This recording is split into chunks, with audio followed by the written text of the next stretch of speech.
Okay, everyone, we're cruising into our next panel. It is AI's role in blockchain.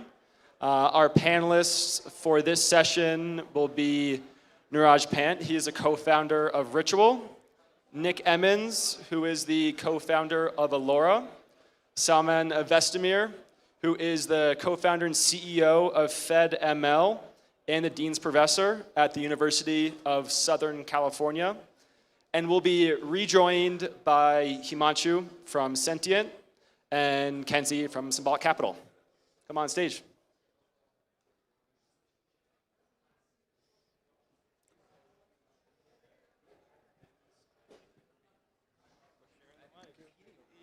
All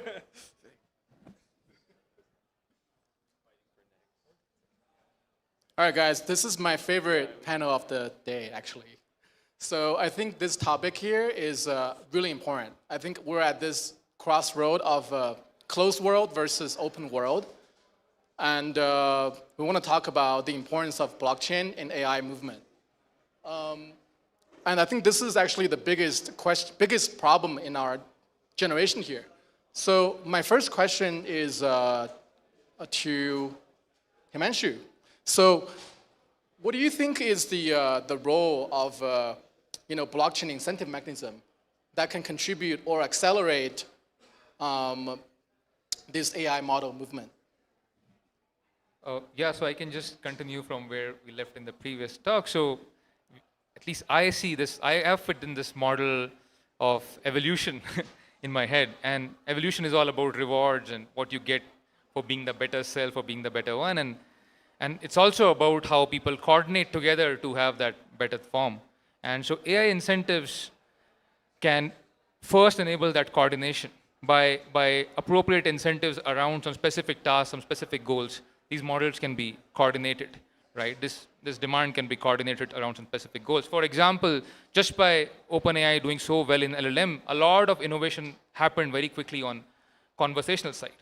And it was not necessary that took over. There could have been other things. Just because that incentive coordination happened. Now suddenly you see 20,000 different embeddings available for just the language part of it. That's because of some coordination. Now this thing can be turbocharged with crypto for many different things, number one. Number two is the part where crypto incentives can be extended to smaller teams in very different ways. One thing which is missing in what's happening today is that when we think of AI, we think of $1 trillion GPUs, which are very expensive, and people building it who have 20 years of experience and 30 years of experience. I want to think of a world where people who are coming out of college are shaking these things, or maybe even high school kids are shaking these things.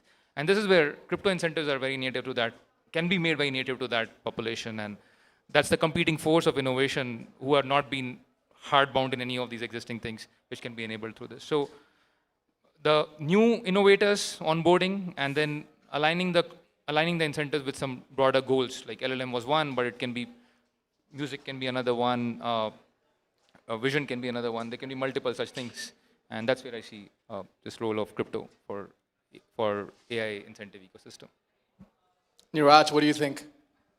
Can you repeat the question? Yeah, so crypto offers this great incentive mechanism. And how do you think it can accelerate or crowdsource AI model development?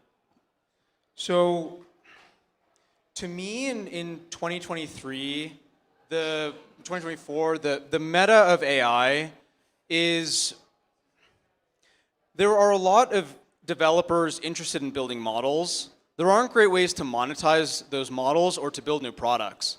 The challenge with crypto AI today, and I guess AI in general, is that the monopolies hold all the distribution. If you're an average developer, you can't really talk to the power that, say, OpenAI has with ChatGPT. So you're left in kind of a bind. You're left in a bad position where you're going to have to go and get all the distribution yourself. So I really like what crypto AI is doing, where it's decoupling the development of the models with the distribution of who can actually access those models. That's a really big thing. The other thing is, as we're thinking about, the reality is a lot of people in the AI space are not paying attention to crypto AI. So how would they pay attention? And really, I think it's lean into the crypto stuff, lean into the incentives, lean into the transparency. And I believe that we can really bring millions of users into crypto through the lens of AI. Everyone in this room probably uses ChatGPT, or maybe 70 or 80%. And that's a lot more users than we have in crypto today. So that to me is a very exciting value proposition. And in this idea of creating incentives, you can do everything from crowdfunding models to paying for data to paying for compute, privacy. There's so many exciting avenues to go develop, which is why I am building in this space and why I'm so excited about it. That's amazing. So Nick, I know Allora is building a self-improving AI network. So when you build this decentralized network, how do you ensure safety and also mitigate risk management? Sure, yeah. So I think blockchains are a really useful tool in turning different nebulous resources into different digital commodities, whether it's compute, power, trust. I think when we think about AI with what we're building with Allora and these self-improving networks is we can turn intelligence into a commodity as well. Instead of this sort of model-centric paradigm, which is commonplace today in which applications reference specific models or things like that, I think we should move to a sort of objective-centric paradigm, or maybe an intent-centric paradigm for nomenclature that's more familiar, in which you establish the objective function by which you care about AIs to be optimizing, and then establish market incentives such that many different AIs, many different ML models can collectively optimize that objective function. And when you move to this objective-centric paradigm from a model-centric paradigm, it removes the sort of all-encompassing control a single model can have in manipulating some application or performing some malicious attack or even just being incompetent in some domains. It creates an open market in which everyone's competing to optimize the thing that they really care about, this intent or this objective. So I think we can build these kinds of systems that combat these sort of manipulations or malicious attacks by moving to this objective-centric paradigm. Awesome. Salman, and the next question is for you about FEDML. That's becoming a key component for decentralized GPU network. So in that regard, how do you see this decentralized GPUs actually are able to be used for, in general, Web 2 AIs and things like that? Yeah, that's a great question. Exactly, that's what we do. Meaning in FEDML, we provide a platform so you can bring in the demand on, let's say, building a model, running inference, etc., to decentralized GPUs. Okay, so we support multi-cloud, we support decentralized GPU, but your question is, on reality, what type of models can you run on it? The thing that I see is, in decentralized networks, there is a lot of quantity. Maybe one part that is lacking a bit is the quality of the GPUs. Right? So for example, when you go to the cloud, you can easily access A100, H100. In decentralized GPU networks, maybe you get 4090 GPUs, lower quality. So something to think about as we want to position decentralized GPU networks to be the cloud for open source AI, we have to invest in the quality. The other side is the bandwidth. Like being in a rack, in a data center, you can be connected in, right now in 10 terabits per second. Now imagine decentralized GPU, you want to run it, and your connection is maybe gigabit per second. So that's where I think room for innovation. For example, in federated learning, in FEDML, we provide some solutions how to run with low bandwidth, but I think that will accelerate. Maybe a third one I would mention is one big difference between centralized cloud and decentralized cloud is the regulation governing it. Right? So for example, let's say you want to put your model, you want to put your data on AWS, then there are sort of compliances that protect you. For example, there is SOC2, different type of mechanisms that you are sure your data is safe. Now we come to decentralized cloud, like your data, your model is going to other people's computers. How would you, then research-wise, like you can protect it by homomorphic encryption, trusted execution environments, etc. Those methods, they won't work for generative AI because it's going to be very slow. They cannot have, accommodate large models. So I think that's another layer to think about, the trust and security of decentralized cloud. So I would say quality, communication, the trust layer. These are some of the bottlenecks we are seeing. Do you have a time frame for that? So these we actually currently do it. So we have a solution for each. For example, for the trust layer, you can think about software security. You can run things in a secure container. Software security works very well, right? It's not the ideal, but in general, that's a guarantee you can give. For bandwidth, as I mentioned, we already have, federated learning runs it in low bandwidth environments. For quality, we have engine that you can run inference on, say, 13 billion parameter models on 49 GPUs. So that's why currently, actually, we run a lot of machine learning on decentralized GPUs. So we have developers using it, but we have to scale it up. Let's say you want to go to 70 billion parameter model. You want to get to 3 million active users on a specific model. So I think that's where the innovation needs to come in to push the scale to match, let's say, AWS. Got it. Blockchain is a very powerful substrate can be a very powerful substrate for AI development. But this token and the incentive mechanism that come with it, there's a lot of fluctuation. So with that, how do you think that a fair system can be established to ensure stability of AI models? Let's start with you, Himanshu. Right. So the idea is that this blockchain is not, the incentives should not directly, the architecture of all these systems should be such that the performance of models and the incentives which are driving those development are separated out. The incentives are for the builders, incentives are for the innovators.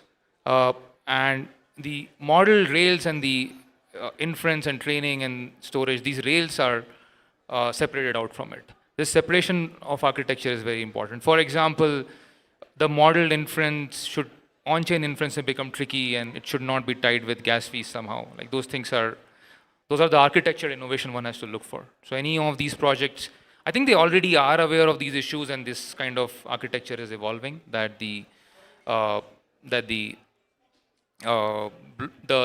variations in token prices are decoupled from the performance required from these models.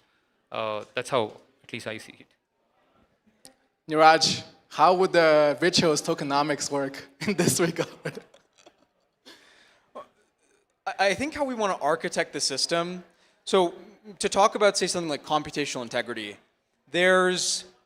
in the world of crypto AI, there's a lot of talk about zkML versus OPML versus this other stuff. And our view is really, you need to match the integrity, you need to match the cryptography to what users want, ultimately. Certain computational integrity models are not going to fit certain use cases. zkML doesn't really fit the LLM paradigm today. The prover overhead is too high. So as we think about, how do we build an interesting ecosystem, I think it goes to a lot of these points. Building censorship resistance, building privacy, computational integrity, and ultimately you have this beautiful payments mechanism you have in blockchains that now instead of having to go and have a credit card and talk to OpenAI off-chain, you can directly pay for a model on-chain with ETH. And that's really powerful. And I think we're just excited to see what types of use cases and applications come out of this. And ultimately, I think what everyone on the stage is building is, infrastructure to try to kind of drive these interesting use cases. And I think this next year will be really a test of what the killer use cases are for crypto AI. But I ultimately believe this crypto AI will be the strongest driver of users, maybe that or gaming, in the next 2 years in crypto. And that's a very, very exciting prize to go and win. That's great. So verifiability of output is a very common theme now for a lot of projects. What is your approach to it, Nick? I think Niraj said it well. I think zkML is important for some use cases, and it's just untenable for other use cases. I think really high-value use cases that demand that sort of computational integrity are important, and we'll see other approaches to kind of bringing AI on chain. I think OPML is interesting as a lower cost solution.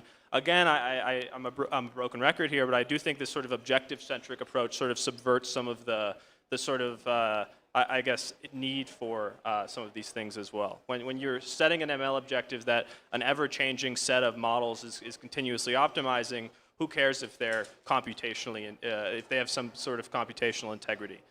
the end result is what matters, and how they got there doesn't matter as much. So I think we'll see a bunch of experimentation in the space over the next year plus, and we'll see ZKML really start to move into only the extra high value applications that really demand that kind of computational integrity.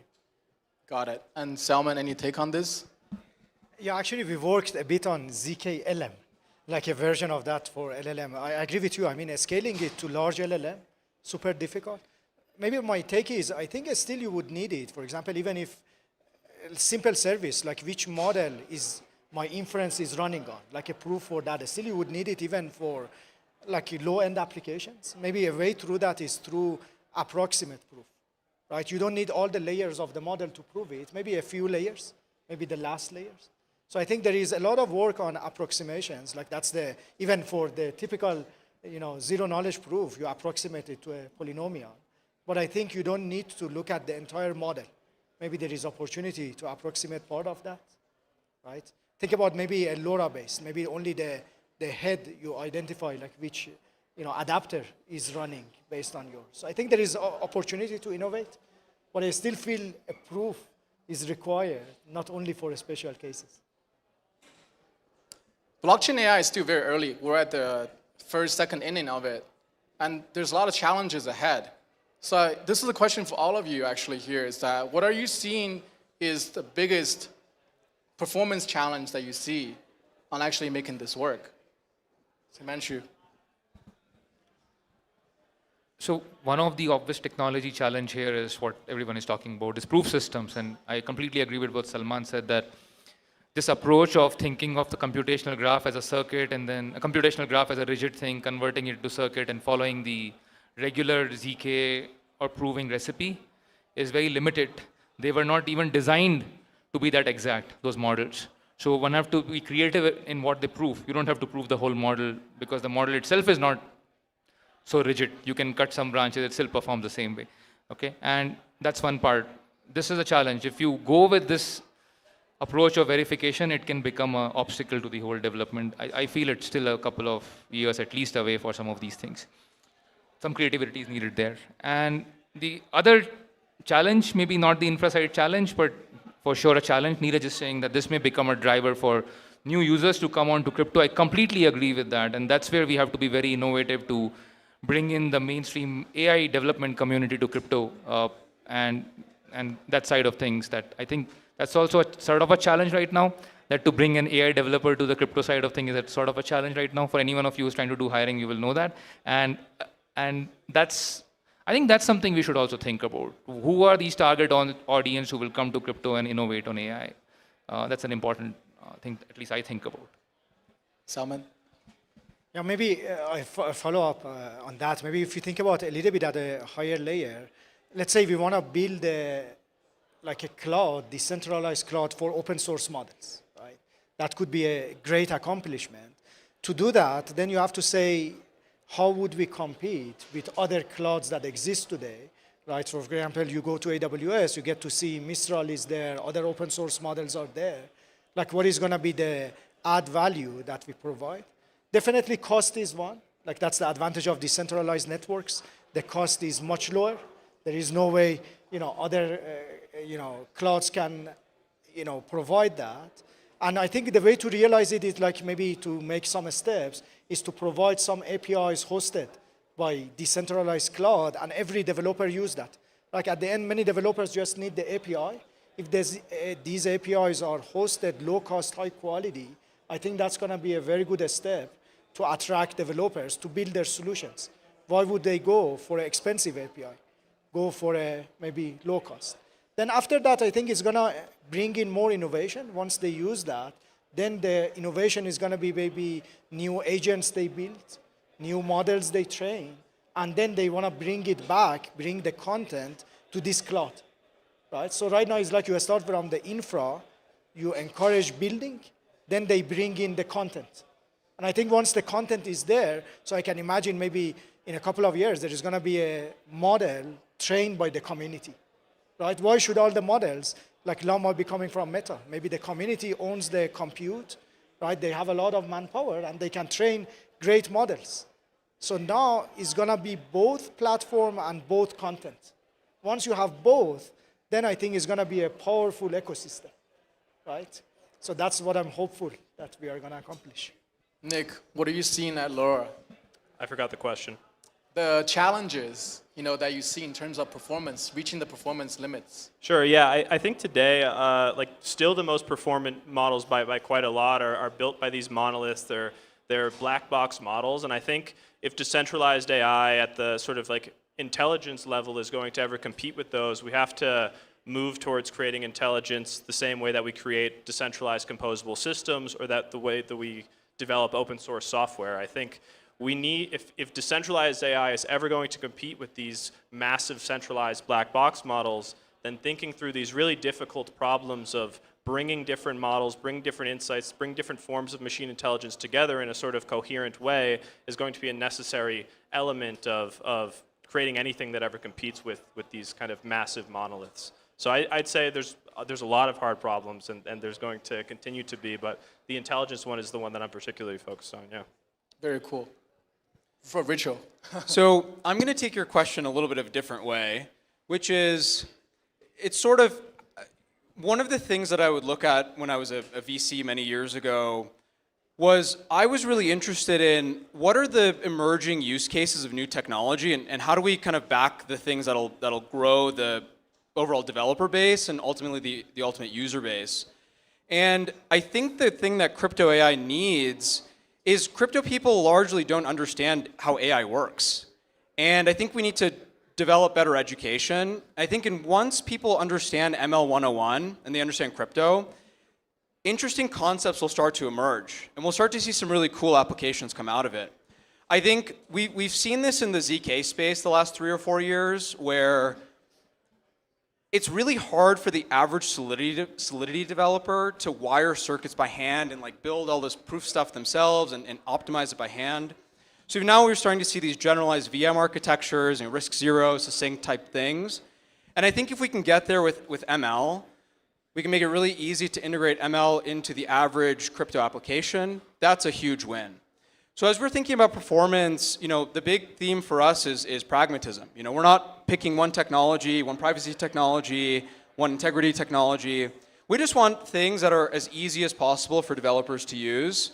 Our first product is a off-chain Oracle network that you can prove the inference results on chain, and that is a good trade-off. The network is not decentralized yet, but I think that's fine. Let's see what the applications are and then build up over time. So that's kind of our approach to it. That's great. Well, that's a wrap, and let's give a round of applause for all these guys, and thank you guys very much.